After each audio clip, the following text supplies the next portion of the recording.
Oh iya, kita tadi belum fotoin ya. Iya nggak Minta apa-apa. fotoin sama Pak Samad. Pak Samad, tolong fotoin dong. Ya, mohon maaf tadi sempat terputus. Ini sekarang kita lanjutkan lagi IG live-nya ya.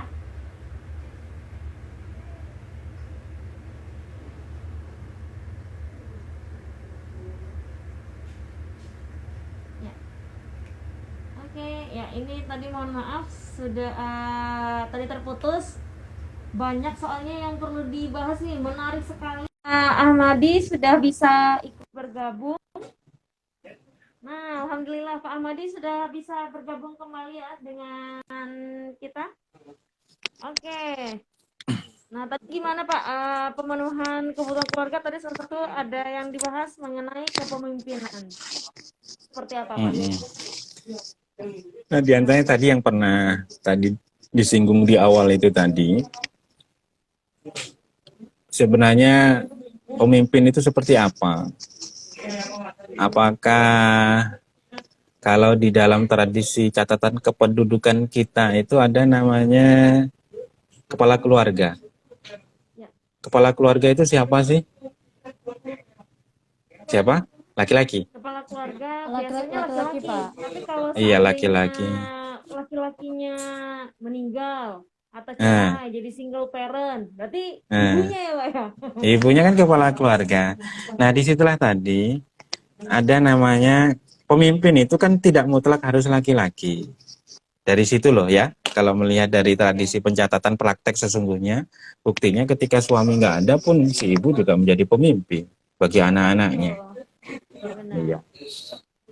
Nah, diantaranya adalah yang menjadi kajian-kajian dan tetap ramai, ar-rijalu qawwamuna 'alan nisa dan seterusnya itu, bahwa laki-laki itu adalah pemimpin bagi kaum laki-laki itu adalah pemimpin bagi kaum perempuan karena Allah telah melebihkan sebagian mereka atas sebagian yang lain. Itu surahnya adalah An-Nisa ayat 34 yang tenar sekali. Itu adalah konsep-konsep yang sepantasnya atau yang populer sebenarnya, bahwa secara karakter yang dibuat, yang diciptakan oleh Allah itu secara umur laki-laki itu lebih memiliki peran kepemimpinan atau nalar menjadi seorang pemimpin. Itu doktrinasi atau ciptaan awal. Laki-laki itu dibuatkan seperti itu, pengen menang, pengen kuat, pengen di luar, pengen ini. Itu karakter dasar. Sehingga teks itu menguatkan itu semua. Ini beberapa tafsiran. Sehingga disinilah tadi muncul fleksibilitas nanti ke depan. Jadi begini, nanti kondisi-kondisi ada namanya pemimpin itu di dalam keluarga itu memiliki syarat yang lentur. Di antaranya adalah fleksibel atau pembagian peran yang lentur. Karena kita sudah hidup di dalam budaya yang sudah tertanam, kebiasaan-kebiasaan itu yang sebenarnya buruk akan terasa baik ketika sudah menjadi biasa. Kebiasaan itu sebenarnya buruk, tapi sudah menjadi keseringan, maka keseringan itu menjadi suatu yang baik sebenarnya, karena sudah tertradisi, tertanam kuat. Nah, itu namanya budaya. Nah, diantaranya adalah tradisi-tradisi misal, seorang laki-laki itu, tradisi yang tertanam di Indonesia kebanyakan, atau mungkin di negara lain juga, nyapu rumah itu adalah pekerjaan istri. Cuci piring itu adalah pekerjaan istri.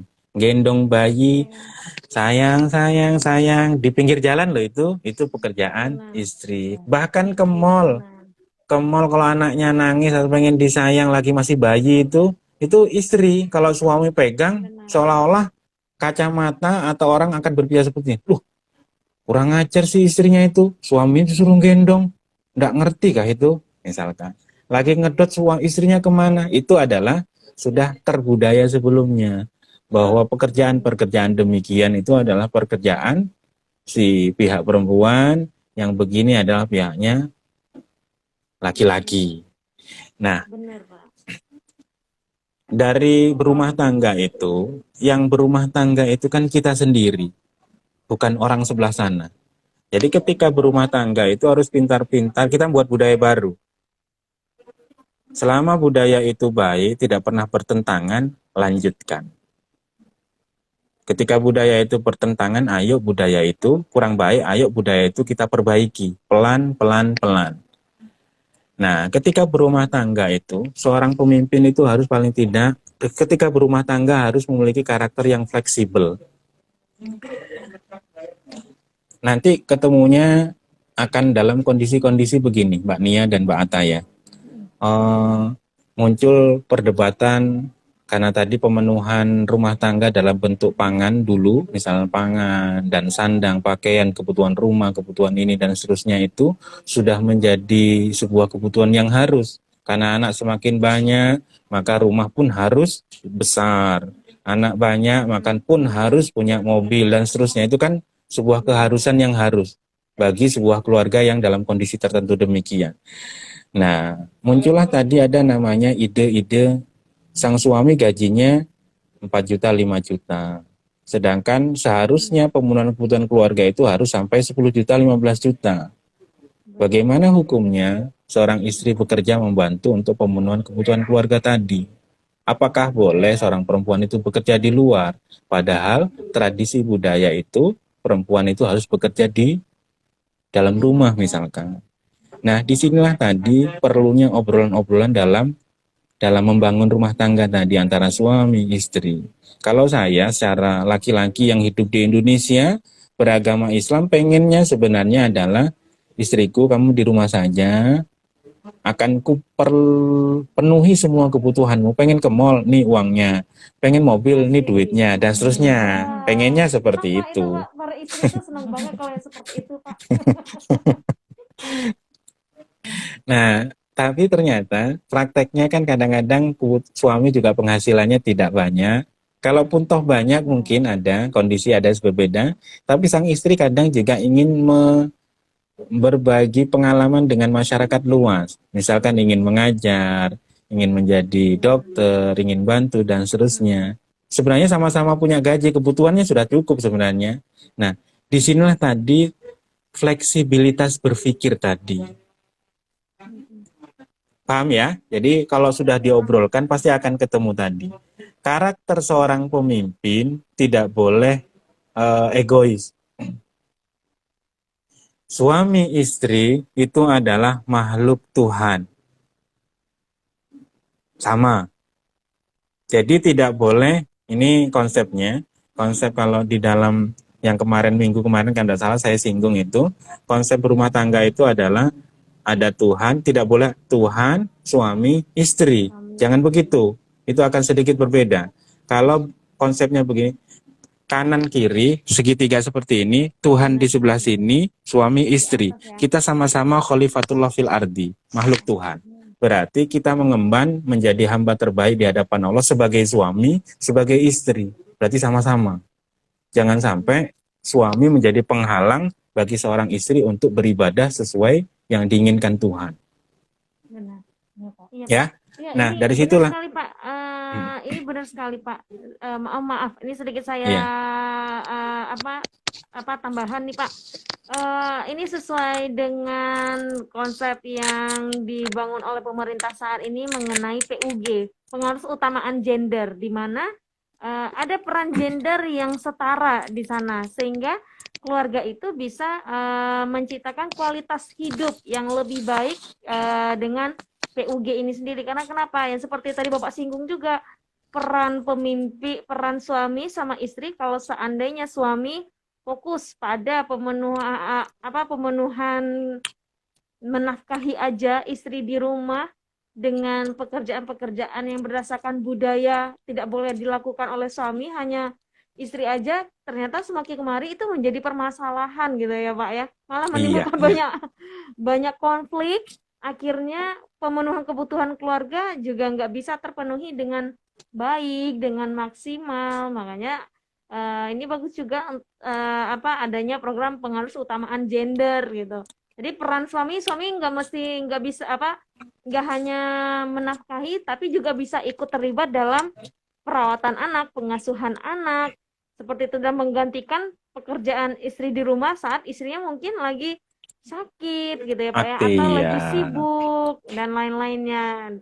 Dan ini kan memang harus lebih fleksibel, bisa saling mengisi ya Pak ya, peran-peran itu Iya. sendiri. Nah, itulah yang tadi ya benar. Gerakan-gerakan itulah yang harus kita munculkan ketika keluarga sebelah sana itu belum muncul, maka paling tidak kita memunculkan kebiasaan itu. Dan kebiasaan itu akan menjadi biasa-biasa saja. Gendong bayi, Benar. cuci popok, cuci baju, itu biasa saja. Sehingga begini, Benar. Mbak Nia, ini ternyata dikuatkan di dalam tradisi Islam. Tradisi Islam itu seperti ini. Yang tafsir ar-rijalu qawwamuna 'alan nisa. Qawwamun itu maknanya apa sih?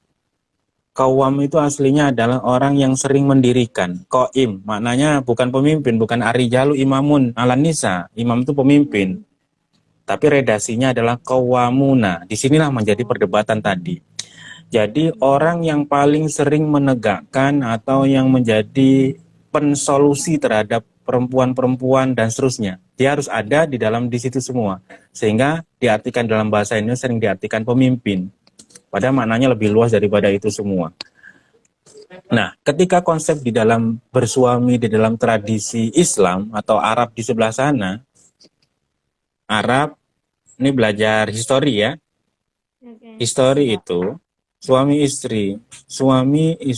Kalau kita kenalnya sekarang Mbak Ataya atau kita kan kenalnya tahu suami istri ya begitu ke KUA nikah dan seterusnya. Dulu tradisi itu bangga-banggaan kalau ketemu teman, "Hey bro, bojomu piro bro?"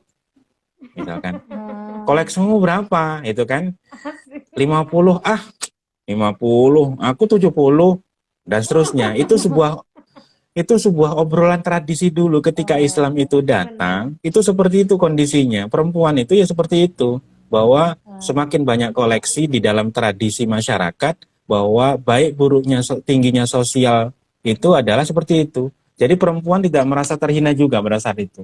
Oh, aku itu strataku keluarga tinggi karena suamiku mampu mengoleksi perempuan-perempuan yang banyak. Itu nalarnya seperti itu. Nah, Islam itu melihat itu semua, Rasul diantaranya adalah ingin menghilangkan tradisi yang sebenarnya kurang bagus sebenarnya itu. Nah, dari situlah tadi muncullah nikah 4. Sahabat ada sisa-sisa long yang lainnya ceraikan, sisakan 4 saja. Ada muncul nikahlah 1 saja. Itu kan proses sebenarnya ingin memperbaiki tradisi yang sebelumnya dirasa kurang baik. Nah, ketika Islam itu datang, semua kebutuhan sang istri harus dipenuhi. Nah, ini sering dilupakan oleh laki-laki Indonesia. Nyapu itu harusnya pekerjaannya laki-laki. Nyuci itu harusnya pekerjaan laki-laki. Masak itu harusnya pekerjaan laki-laki, bukan pekerjaan istri. Nyari uang itu pekerjaan laki-laki, itu dalam doktrinasi. Ketika sudah berani menikah, semua kebutuhan istri, anak-anak itu adalah kewajiban qawwamuna 'alan nisa tadi, kewajiban seorang laki-laki. Memberi makan, memberi nafkah, memberikan rumah, membersihkan rumah, semuanya adalah kewajiban suami. Lah kalau istri nggak mampu nyapu gimana? Carikan membantu. Istri nggak bisa masak, carikan tukang masak. Istri nggak bisa setrika, carikan tukang setrika. Itu seharusnya tugasnya seorang suami kalau kita bicara ke sana. Nah, ternyata tradisi adat kebiasaan Indonesia itu sudah mencoba mereduksi itu tadi. Tidak seperti itu lagi. Perempuan hadir ke pemahaman gender tadi ya. Benar. Perempuan hadir di Indonesia. Iya. Perempuan hadir di Indonesia itu karakter perempuannya ya seperti itu. Neng kasur, sumur, dapur, kasur, sumur, dapur. Nah, itu sudah tradisi Indonesia. Nah, tapi kalau ketemunya dengan tradisi Islam yang awal-awal tadi, ternyata perempuan-perempuan Indonesia itu adalah luar biasa. Beliau istri-istri itu melakukan sesuatu yang sebenarnya bukan kewajibannya, tapi dilakukan oleh sang perempuan tadi. Nah, harusnya sang laki-laki itu berterima kasihlah kepada yang tadi saya bilang, berterima kasih kepada istri yang bukan menjadi kewajibannya secara spiritual, agama yang diyakini kita, tapi mereka rela membantu. Akhirnya kan fleksibel sebenarnya perempuan tadi. Mas, Sebenarnya nyapu, masak ini kan kewajibanmu. Berhubung sampean itu capek, gajimu juga tidak terlalu lama. Kalaupun toh pakai pembantu akan makan biaya banyak, mending aku saja yang masak. Itu sebenarnya sudah diajarkan fleksibel kalau dipahami dalam. Nah, Oke. begitupun sebaliknya sebenarnya. Harusnya nanti ketika sang istri itu bekerja, muncul pertanyaan begini Mbak Ne, nanti akan ada masalah. Mbak Ataya dengan si Pak Mas Ahmad misalkan, nanti calonnya kan Ahmad tuh namanya. Ahmad siapa kah? Mbak Mbak Ataya itu kalau bekerja gajinya 10 juta. Sedangkan Mas Ahmad kalau bekerja gajinya 2 juta. Manakah yang lebih utama? Sedangkan Mbak Ataya dan Pak Mas dan suaminya itu punya anak dua yang harus dipelihara. Hmm. Nah, manakah yang lebih bagus mengasuh anak? Apakah si ibu ataukah si bapak? Siapakah yang bekerja lebih bagus antara si ibu atau si bapak? Disinilah obrolan tadi. Muncullah musyawarah tadi. Ziwat berpasangan, muasyarah, musyawarah tadi, misakon golido. Itu kaitan semua sama. Tidak bisa dipecah-pecah secara parsial-parsial tadi. Nah, ketika masing-masing keluarga kita tidak bisa samakan.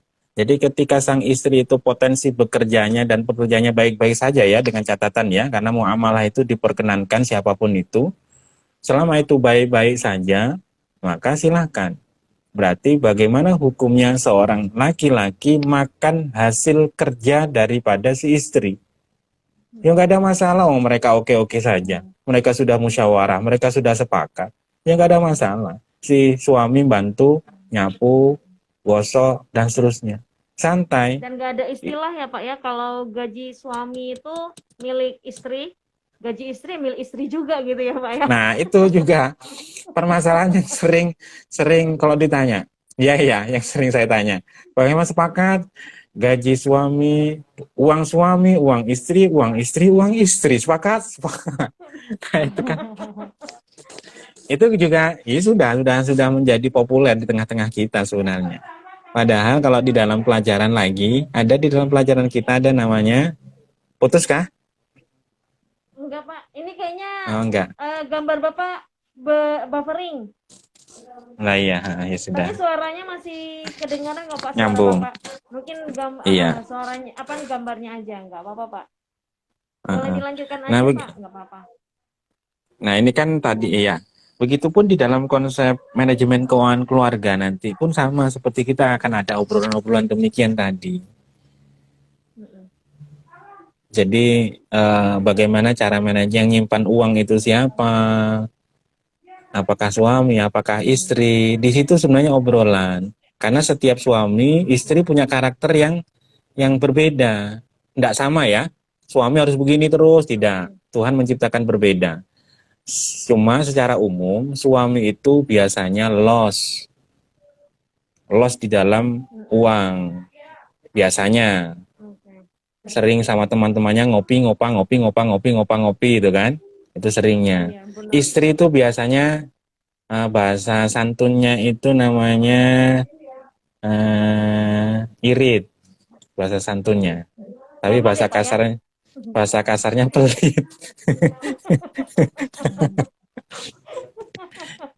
Bukan kemot ya Ini Pak ya. ya. Nah, itu kan karakter yang terbentuk sebenarnya. Perempuan itu ada untuk menyempurnakan laki-laki tadi. Jadi seorang pemanajemen pengatur sesungguhnya yang rumah tangga itu ya memang dikuasai si perempuan sebenarnya. Tapi kadang kita menemukan sebuah keluarga yang laki-laki lebih hebat pemanajemennya ketimbang perempuan. Perempuan. Nah, disitulah tadi sehingga munculnya transparansi di dalam sebuah keluarga itu penting karena kita itu misalkan golito, ikatan yang kuat berarti antara suami istri saling percaya. Uangnya suami, uang suami dan uang istri itu adalah uang bersama. Oke. Berarti Harusnya bukan uang istri itu bukan uang uangnya istri. uang istri aja ya, dan suami nggak bisa menikmati karena ini adanya musyawarah kesepakatan gitu ya Pak kan, Iya, ya fleksibilitas dalam menjalankan manajemen pemenuhan keluarga, seharusnya ini bisa dua-duanya ini ya sama-sama bisa menikmati gitu ya Pak ya. Nggak ada pemilihan itu uang istri, istri aja yang boleh menikmati, suami nggak boleh gitu ya, cukup lihat aja. Nah ini ada yang nanya Mbak Nia, Ibu Iya, Martan SD 029 tuh. Saya baru lihat saja nih, karena buffering itu. Uang suami, iya. uang istri. Uang suami, uang istri bukan uang suami. Bukan begitu Pak Ustadz. Ya itu yang yang yang paling disukai ibu-ibu ya begitu itu tadi. Normal Pak, Nah, itu normal atau iya, enggak Pak? Gimana itu Pak? Itu itu normal sangat, enggak? andai kan saya jadi perempuan itu sangat setuju sekali seperti itu. Nah, karena kita itu berpasangan tadi, ini secara umum saja, kita obrolkan komunikasi tadi. Walaupun secara asal muasal perempuan itu tidak diwajibkan bekerja. Karena Bekerja. yang berkewajiban Hmm, bekerja itu adalah sang suami. Ketika sang istri itu memiliki penghasilan, maka sebenarnya penghasilan itu adalah miliknya istri sendiri karena tidak berkewajiban loh pada intinya ya, karena standar awal.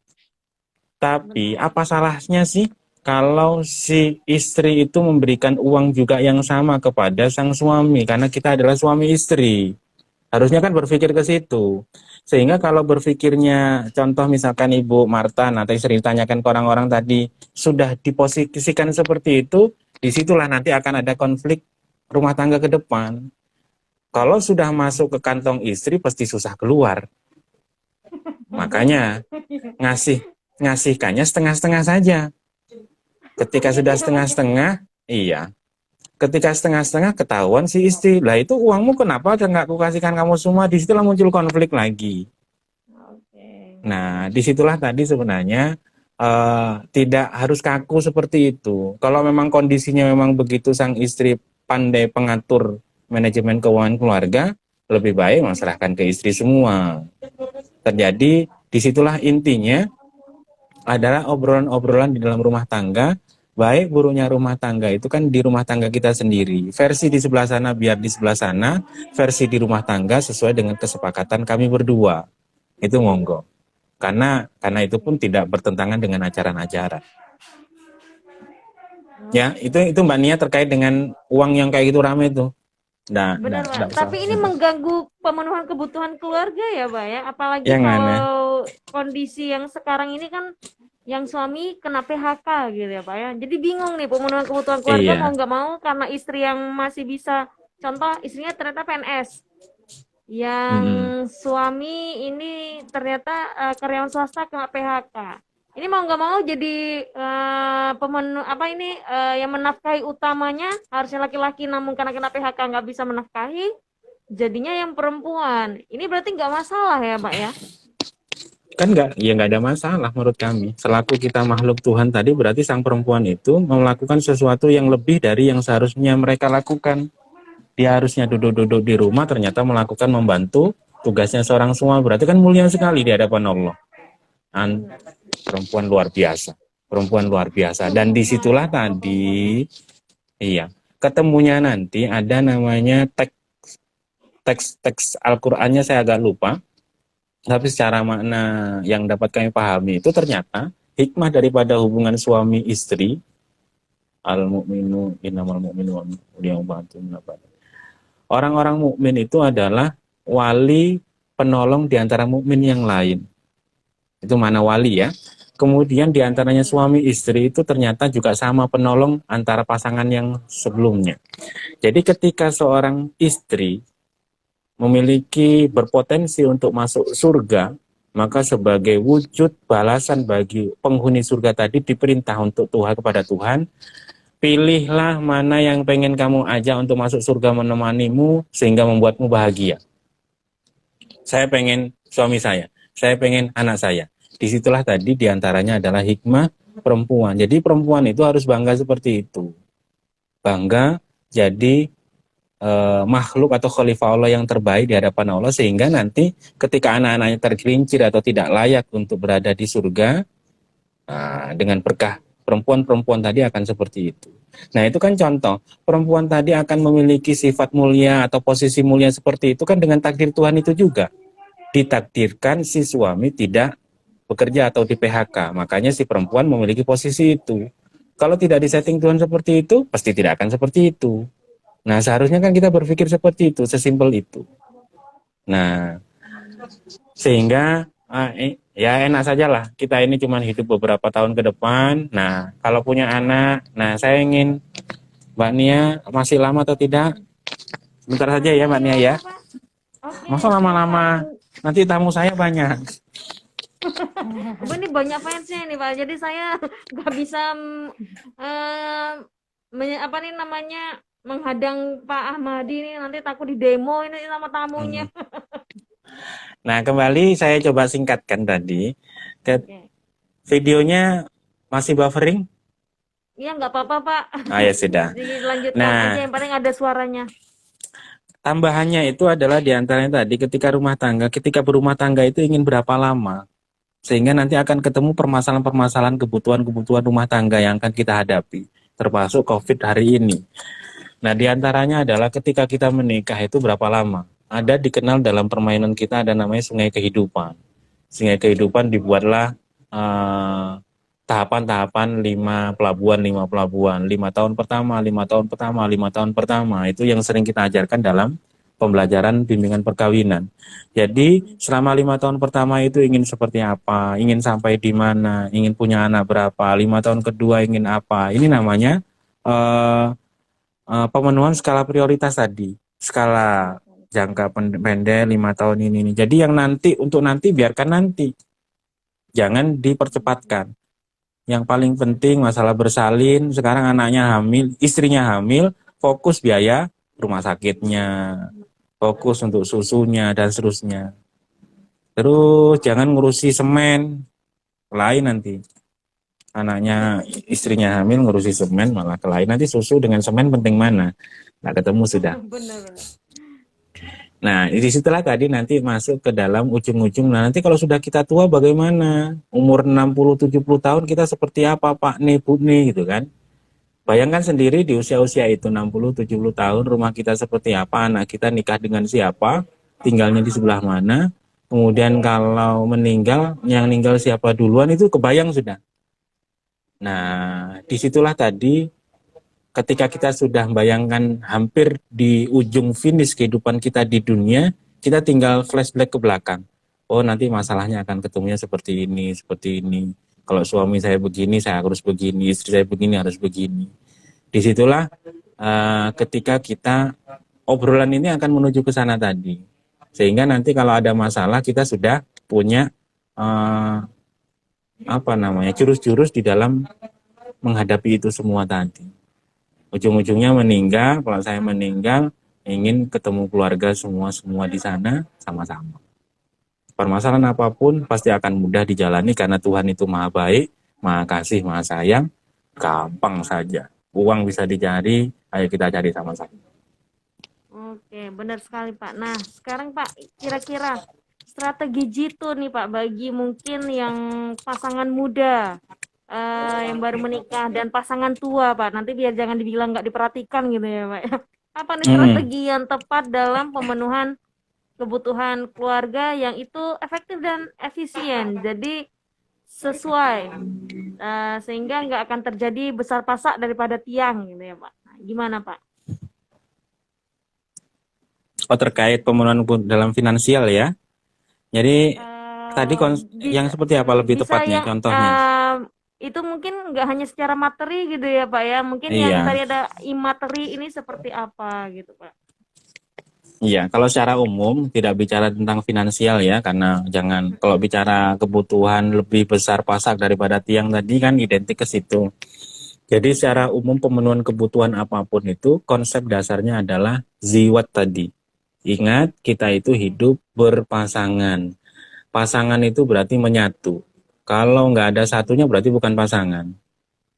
Sandal kalau semuanya kiri semua ya lucu, jalan ke mall ya diketawain semua orang. Namanya berpasangan itu berarti satu. Zaujun itu pasangan, berarti jumlahnya 2. Nyakiti sebelah berarti ya nyakiti kita sendiri. Neraktir sebelah berarti ya neraktir diri kita sendiri. Nabung, berarti ya nabung kan istri kita sendiri dan seterusnya. Ingat, konsep ziwat itu adalah berpasangan. Jadi saling. Jadi yang nyenangkan istri berarti nyenangkan suami otomatis harus nyenangkan istri. Tidak boleh ada egois ketika berumah tangga. Itu konsep ziwat tadi. Jadi sering-seringlah berpikir berpasangan. Berpasangan. Jangan kalau ngerasa pasangan, kalau pas malam-malam baru ngerasa, oh kita ini suami istri ya, itu kalau pas malam-malam saja. Selain itu nggak ngerasa seperti itu, salah tuh. Berarti muncul pagi beda lagi ya Pak ya? Iya. Konsep ziwat Mbak, menurut kami ziwat tadi itu sudah sangat penting, konsep nalar berpasangan, kemudian musyawarah. Musyawarah itu sering-sering bangun komunikasi, musyawarah. Musyawarah itu sangat-sangat penting. Jadi kalau di dalam doa itu Rabbi shrah li shodri wa yassir li amri wahlul 'uqdatam itu yang sampai selesai maknanya adalah ya Allah lapangkanlah dadaku. Bukan dadanya dilebarkan tapi kemampuan dada hati kita menampung perbedaan. Jadi itu maknanya seperti itu. Jadi sering-sering bermusyawarah. Ketika orang sering bermusyawarah, maka dada itu semakin luas untuk menampung perbedaan. Istri begini, ini. Akhirnya bijak di dalam pemenuhan. Andai kan kita ingin 100%, ada kaidah ini, ketika kita ingin 100% tapi kita tidak mampu 100%, cuma 70-60% atau mungkin 20%, maka lakukanlah yang 20% itu walaupun tidak sempurna. Halo? Ya. Iya. Masih mendengarkan Pak. Itu kaidah-kaidah penting, kata-kata kunci sebenarnya. Malayu drakulu la yutrok kullu atau jallu. Sesuatu yang tidak bisa kita hampiri sempurna, maka tidak bisa kita tinggalkan semuanya, lakukan semampunya. Kalau tidak bisa khusyuk, semua waktu sholat, khusyuklah ketika Allahu Akbar saja. Ketika sujud saja nggak ada masalah. Ketika makannya pengen sepiring kok cuman bisanya setengah piring, ya sudah setengah piring saja. Itu harus dibangun tadi. Ketika obrolan rumah tangga terbangun, oh istrinya pengennya sebanyak ini, mampunya cuma segitu, ya sudah, lakukan semampu segitu. Begitupun si istri, pemberian suami yang seharusnya 100% diberikan, tapi tidak mampu 100%, ya sudah, nggak ada masalah. Disitulah hikmah daripada musyawarah. Mampu untuk fleksibel di dalam mempertanggungjawabkan hak dan kewajiban masing-masing. Benar. Termasuk harus ada kebersyukuran juga ya Pak ya. Maksudnya sesuai dengan batas kemampuan, walaupun sedikit, kalau kita bersyukur, insya Allah tercukupi gitu ya Pak ya. Syukur itu apa sih Mbak? Syukur itu menurut Bapak gimana Pak?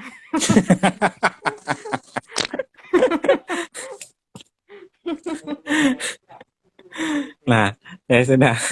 Ini menurut saya ini bercanda aja. Nah, kadang-kadang syukur, ada namanya, ada kalimat-kalimat, kita itu kalimat baik semuanya. Ada kalimat syukur, ada kalimat bertawakal. Ya kan? Ini kayaknya jaringannya agak lambat nih. Jadi ketika bicara tawakal itu terambil dari kata wakil, wakala, wakil, tawakalai, tawakulan. Sehingga kita sering adopsi bahasa ini, bertawakallah, berserah diri kepada Tuhan, itu bahasanya. Tapi kalau bahasa kita dalami agak detail, tawakal itu maknanya menyerahkan atau berwakil. Jadi ketika berwakil itu, halo? Ketika berwakil itu, iya. Ketika berwakil itu berarti seseorang seperti kalau menikah di sini. Menikah di KUA itu sering diwakilkan, dijadikan wakil oleh ayahnya ketika saat menikah. Berarti posisi orang yang berwakil itu adalah paham bahwa dia tidak punya kemampuan sempurna sehingga mewakilkan kepada Pak Penghulu untuk menikahkan anaknya. Sehingga agar mudah. Itu posisi. Berarti paham orang yang berwakil itu kemampuannya tidak sempurna. Yang sempurna itu adalah Pak Penghulu, Pak KUA, sehingga diserahkan di dalam pernikahannya. Nah, seharusnya seorang hamba itu kepada Tuhan punya nalar yang sedemikian. Tuhan yang menciptakan kita, Tuhan yang tahu bagaimana kebutuhan kita, suami kita seperti apa, anak kita seperti apa, muncullah tadi. Keberwakilan kita kepada Tuhan, itu urusanmu ya Allah, semuanya kuserahkan dengan Engkau. Sekarang saya lakukan yang semuanya terbaik, ini semuanya urusanmu, tergantung Tuhan. Disitulah tadi hebatnya orang kalau pandai-pandai berwakil. Semakin sering kita berwakil kepada Tuhan, Tuhan itu maha benar, maha baik, maha hebat lah intinya.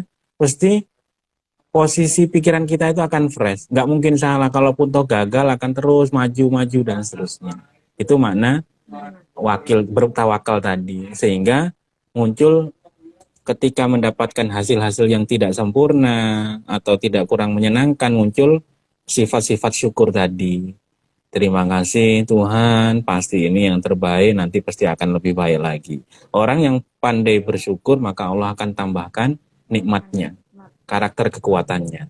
Jangan sampai disalahartikan ini oleh suami Mbak Nia atau calon suaminya Mbak Ataya. Pak, mau tanya, ini ada saran tanya. Katanya di dalam Al-Quran itu kalau orang pandai bersyukur maka akan ditambah nikmatnya. Iya benar Pak, gitu kan. Nah Alhamdulillah Pak, saya punya istri Mbak Nia, punya istri Mbak Ataya. Alhamdulillah saya suka sekali, ya Allah terima kasih. Berarti saya akan potensi dapat Nia 2, Nia 3, Nia 4 dong, Ataya 1. Karena pandai bersyukur ya Pak ya. Pandai. Nah, itu kok bisa jadi enggak seperti itu. Bisa menjadi obrolan seperti itu. Oke. Ya, Mbak Nia mungkin bagaimana? Mungkin itu saja dulu mungkin ya. Oke, siap Pak. Karena sudah 1 jam ya, setengah sudah. Benar. Ya. Oke, ada yang mau disampaikan Ataya? Lebih kayak mau nanya gitu sih Bu. Oh ya, silakan. Oh ya sudah, enggak ada nanya dari tadi. Ya sudah, terus. Enggak apa-apa. Lebih mau nanya ini sih Pak, kan di masa pandemi ini juga banyak kan orang-orang muda yang mau menikah tapi masih kayak belum yakin gitu Pak gitu. Jadi gimana sih Pak cara meyakinkan diri bahwa ya kalau menikah itu ya menikah aja gitu loh atas dasar karena emang niat karena Allah gitu Pak. Cuma kan beberapa orang kayak masih belum yakin karena ya kondisi finansial dan sebagainya gitu Pak. Cuma sebenarnya hatinya tuh udah sangat siap gitu loh Pak. Gimana? Makasih. Iya. Mbak Nia kapan? Mbak Ataya kapan pengen nikah? Masih kuliah Pak, masih kuliah Pak. Belum kepikiran Pak kalau saya. Oh, enggak, belum kepikiran. Nah, di sini tadi namanya kondisi-kondisi yang menurut saya berbeda cara pandangnya. Kapan sih usia kapan dia dianggap cukup untuk menikah? Umur 20, 21, 23, 19 dan seterusnya. Itu perdebatan terus ternyata. Nah, kalau secara umum di sini pemahaman itu adalah misalkan kita karena ngiblatnya ke Rasulullah, menurut Rasul itu bagaimana sih? Ketika ayo syabab manis tato minkumul ba'ah, ketika sudah sampai masanya, ba'ah di situ mananya banyak. Sudah sampai masanya. Sudah sampai masanya itu sanggup menafkahi istri, sanggup menafkahi anak-anak, calon anak-anak, atau punya kemampuan secara seksual. Itu banyak kemampuan-kemampuan di situ. Jadi nggak boleh suami tidak punya kemampuan seksual yang baik ketika ketemu sang istri, menikah nggak boleh. Karena akan menyakiti si istri. Nah, itu nalar-nalar kedewasaan tadi. Nah, paling tidak, kalau seksualnya itu tinggi, tidak bisa cara meminimalisirnya dengan cara menikah, ayo menikah, itu ajaran juga. Sehingga menikah itu tujuannya adalah untuk terhindar dari hal-hal yang demikian. Kalaupun toh tidak memiliki finansial yang cukup, bagaimana? Bangunlah finansial tadi dengan cara menikah yang benar. Nikahlah, maka Allah akan cukupkan kebutuhan rumah tangga kalian. Itu banyak dalil.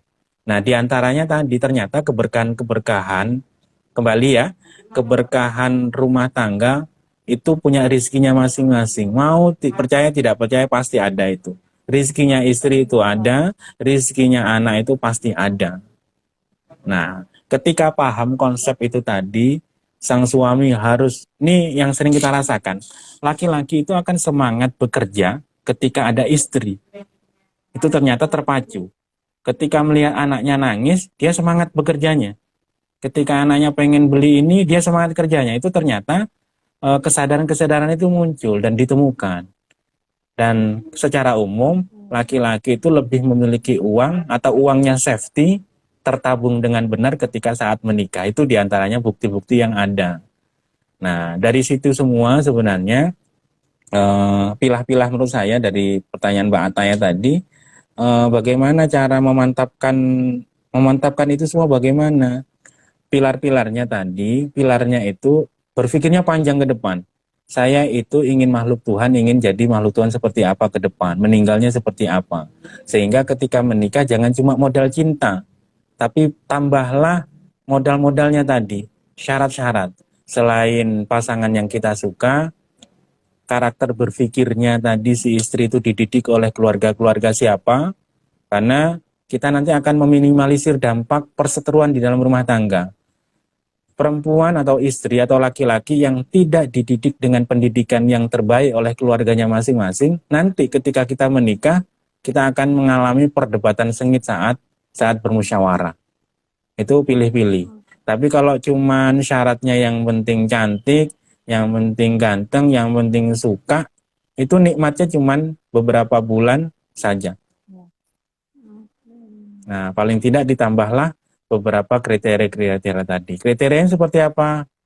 Nah, boleh nanya Pak KUA lah nanti untuk lebih dalam. Ini waktunya beda lagi ya Pak ya. Makasih ya Pak. Iya. Oke, ya. Terima kasih banyak Pak Ahmadi untuk kesediaan waktunya hari ini mau ikut sharing session bareng Puspaga. Jadi yang dapat kami simpulkan nih dari problem dan strategi pemenuhan kebutuhan keluarga selama pandemi COVID-19 ini sebenarnya intinya itu di 4 pilar ya Pak. Yang pertama itu ziwaj, yaitu berpasangan. Itu sudah jelas. Kalau sudah keluarga nggak sendiri, tapi bersama-sama dalam memenuhinya. Kemudian yang kedua itu adalah komitmen. Bagaimana mengikat janji nggak hanya kepada pasangan, kepada keluarga, namun juga kepada Allah, yaitu dalam bentuk akad dan aplikasiannya ya Pak ya. Kemudian yang ketiga, bergaulan dengan yang baik, yang positif, sehingga itu juga akan mempengaruhi pikiran juga yang positif. Kemudian yang keempat, musyawarah. Nah ini paling penting untuk melengkapi semuanya ini dapat tersampaikan melalui musyawarah, dikomunikasikan, dibicara, sehingga apa yang menjadi kebutuhan itu bisa dipahami masing-masing pasangan dan anggota keluarga gitu ya Pak ya. Ya alhamdulillah ini sudah di penghujung acara. Terima kasih banyak Pak Ahmadi atas ilmu pengetahuannya yang Masya Allah luar biasa ya. Ini jadi semangat lagi nih. Harus minta izin Pak berarti ya, nanti saya jadi poliandri Pak. Nah Mbak Ataya jadi pengen nikah nih kayaknya nanti. Kami siap bantu Mbak Ataya. Belum Pak, belum. Iya Pak, nanti saya suruh ini konsultasi khusus nih. Jadi untuk bagaimana persiapan calon pengantin ya. Iya. Mungkin itu aja Pak Ahmadi. Ya, terima kasih banyak sudah mau bergabung, sudah mau ikut berbagi ilmu pengetahuannya luar biasa. Insya Allah ini bermanfaat banget, nggak hanya untuk kita semua, tapi yang nonton juga ya, bagi sahabat Catin tadi, kemudian sahabat keluarga Balikpapan dan masyarakat Kota Balikpapan juga. Silakan nanti kalau ada yang pengen tanya-tanya boleh ke Pak Ahmadi gitu ya. Kemudian pengen tentang pengasuhan boleh ke Puspaga. Dan ini gratis ya Pak Ahmadi ya? Gratis semuanya, iya. Gratis, nggak pakai kopi ya Pak ya? Dan itu ditunggu loh Pak janjinya, resep kopi. Iya, kopi ada, air sudah kita siapkan semua, gula sudah ada, tinggal kopinya bawa sendiri ya. Nanti kita tambah. Kopi masing-masing. Oke, siap Pak Ahmadi. Ya, Mbak Nia, saya terima kasih. Mohon maaf kalau ada salah khilaf juga kepada rekan-rekan. Kalau ada yang kurang pas di dalam penyampaian kami, tolong diluruskan. Mungkin itu khilaf dari kami. Itu saja. Monggo kapan-kapan sambung berkunjung di rumah Pusaka Sakinah, Kilo 4,5 Balikpapan Utara. Syukran. Wassalamualaikum warahmatullahi wabarakatuh. Ya, waalaikumsalam warahmatullahi wabarakatuh. Terima kasih Pak.